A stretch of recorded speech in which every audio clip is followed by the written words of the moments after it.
दोस्तों, आज के इस वीडियो में बात करने वाले हैं कि बजट 2023 को कुछ ही दिनों में पेश किया जाना है।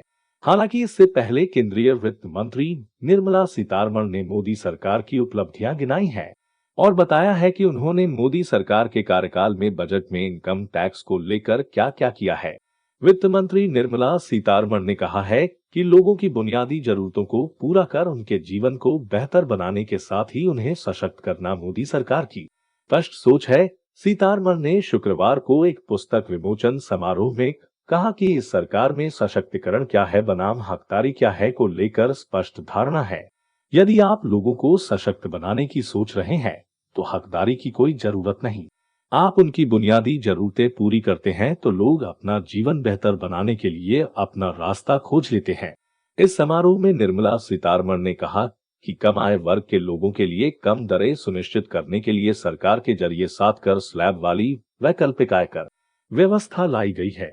उन्होंने कहा कि पुरानी कर व्यवस्था के साथ ही सरकार एक वैकल्पिक प्रणाली लेकर आई है जिसमें कोई छूट नहीं है, लेकिन यह सरल है और इसकी कर दरें भी कम है। उन्होंने कहा कि पुरानी कर व्यवस्था में प्रत्येक करदाता लगभग 7 से 10 छूट का दावा कर सकता है और आय सीमा के आधार पर आयकर की दरें 10, 20 और 30% के बीच होती हैं। सीतारमण ने कहा, मुझे 7 स्लैब इसलिए बनाने पड़े कि कम आय वर्ग के लोगों के लिए कम दरें हों। आम बजट 2020-21 में वैकल्पिक आयकर व्यवस्था शुरू की गई थी, जिसमें व्यक्तियों और हिंदू अविभाजित परिवारों पर कम दरों के साथ कर लगाया गया। हालांकि इस व्यवस्था में किराया भत्ता, आवास ऋण के ब्याज और एटीसी के तहत निवेश जैसी अन्य कर छूट नहीं दी जाती है। इसके तहत 2.5 लाख रुपए तक की कुल आयकर मुक्त है।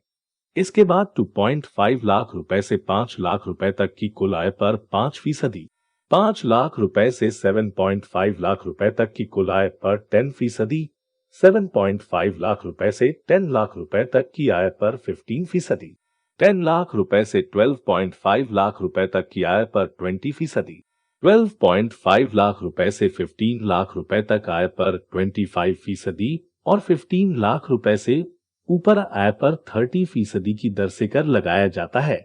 पुरानी कर व्यवस्था के तहत भी 2.5 लाख रुपए तक की आय कर मुक्त है। इसके बाद 2.5 लाख रुपए से 5 लाख रुपए के बीच की आय पर 5% कर लगता है, जबकि 5 लाख रुपए से 10 लाख रुपए के बीच 20% कर लगाया जाता है। इसके बाद 10 लाख रुपए से अधिक की आय पर 30% कर लगता है। सीतारमण ने कहा कि पुरानी कर व्यवस्था के लाभ को हटाया नहीं गया है, बल्कि नई छूट मुक्त कर व्यवस्था आयकर रिटर्न प्रणाली का एक वैकल्पिक रूप है। उन्होंने कहा कि उत्पीड़न खत्म करने के लिए कर विभाग ने आयकर रिटर्न के फेसलेस यानी बिना आमने सामने आए आकलन की व्यवस्था की है।